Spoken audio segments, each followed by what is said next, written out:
Every Disney pin starts with a picture, but flip it over and it becomes a tiny time capsule. The back may tell you who made it, where it was sold, when it was produced, whether it belongs to a limited edition, and whether it was designed for pin trading. Today, we are becoming Disney pin detectives.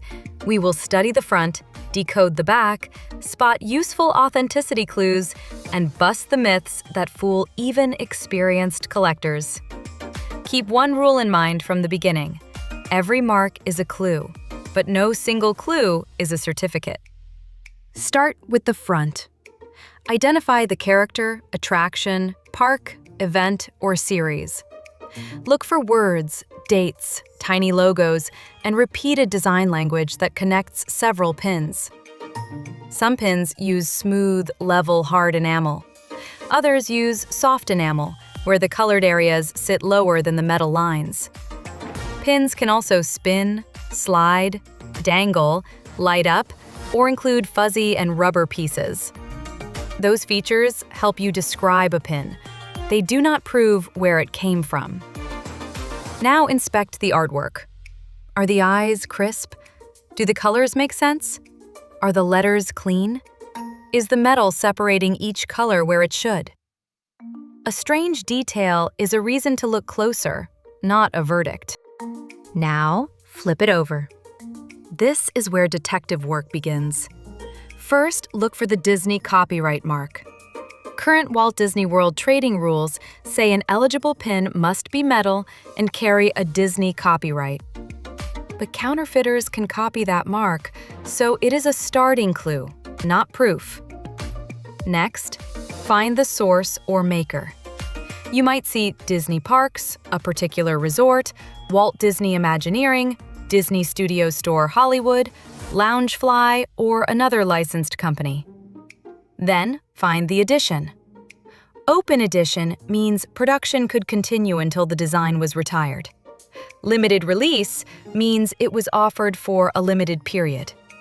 Limited edition means a maximum production quantity was set, and that number may be stamped on the back. A marking like 5 of 5 usually identifies the design's place in a set. It does not mean you own the 5th physical pin made. You may also see a pin trading logo with a year, a factory code beginning with FAC, or production marks such as AP for artist proof and PP for pre-production. Think of these as pages in the pin's passport. Each mark answers a different question. The words on the back are usually more reliable than guessing from texture. Many modern Disney Parks pins use a repeating Mickey head waffle. Older pins may have pebbled, hatched, or smooth backs. Some special programs use their own repeating symbols, including gavels, ice cream cones, or Sorcerer Mickey hats. Those patterns can suggest an origin. They are not authentication tests. Resort names may point to Walt Disney World, Disneyland, Disneyland Paris, Hong Kong, or Shanghai. Tokyo Disney Resort is operated by the Oriental Land Company under license, so its pins do not always follow the same conventions. Licensed makers such as Loungefly can also produce official Disney collectibles while placing their own company marks on the back. So, read the actual words before trusting the texture. Ask 2 separate questions. Is this officially licensed? And was it specifically made as a Disney Parks trading pin? Those answers are not always the same. Dating a pin is part reading and part detective work. Start with the year in the pin trading logo or copyright line. Then ask whether that year makes sense for the character, attraction, or event. A pin cannot feature a character years before that character existed. Next, search the exact wording, set number, and design in a trusted catalog such as PinPix. Compare several listings when you can. Do not treat an FAC number as a simple release date code. It can help trace production, but Disney has not published a complete decoder.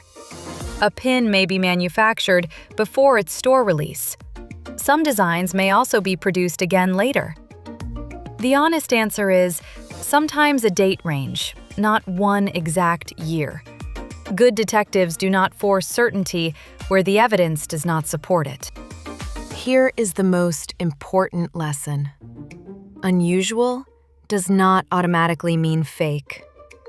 A scrapper is usually an unauthorized extra or a rejected pin that escaped the official process. A counterfeit is an unauthorized copy made to imitate a genuine pin.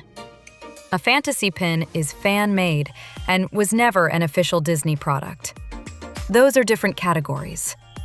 Strong warnings include blurred or misspelled text, rough metal, enamel pits or bubbles, obviously wrong colors, a loose spinning post on a pin that should be solid, or a date that is impossible for the character. Provenance can be even stronger. Buying directly from Disney gives you more certainty than finding a loose pin in a bargain lot. Now, bust the myths. A waffle pattern does not prove a pin is real. The pattern does not always reach every edge. Made in China is normal on many genuine pins. One nub or two nubs does not decide the case.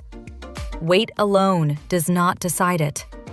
And receiving a pin from a cast member does not guarantee that the previous guest traded an authentic pin. Use several clues together. If one detail looks odd, investigate. If several independent problems agree, become more cautious. From photographs alone, say suspicious, not certified fake or certified authentic. One clue is not proof. A good pin detective is also a respectful trader. At Walt Disney World, look for cast members wearing a pin lanyard or carrying a pin pack. Ask before getting close. Never touch another person's lanyard. Trade one pin at a time and keep the backing attached. Current Walt Disney World rules allow up to 2 trades with the same cast member or board in one day. A cast member may also decline a pin. Mystery sets turn collecting into a treasure hunt. Hidden Disney sets can include a harder-to-find chaser, and some sets include a super chaser. Before any trade, run the 6-step check. 1. Study the front. 2. Flip it over and read every word. 3. Find the edition. 4. Identify the park, program, or maker. 5. Check whether the date makes sense. 6. Weigh all the clues together. A pin is a tiny object with a surprisingly big story. Now you know how to read it. So, what clue will you check first?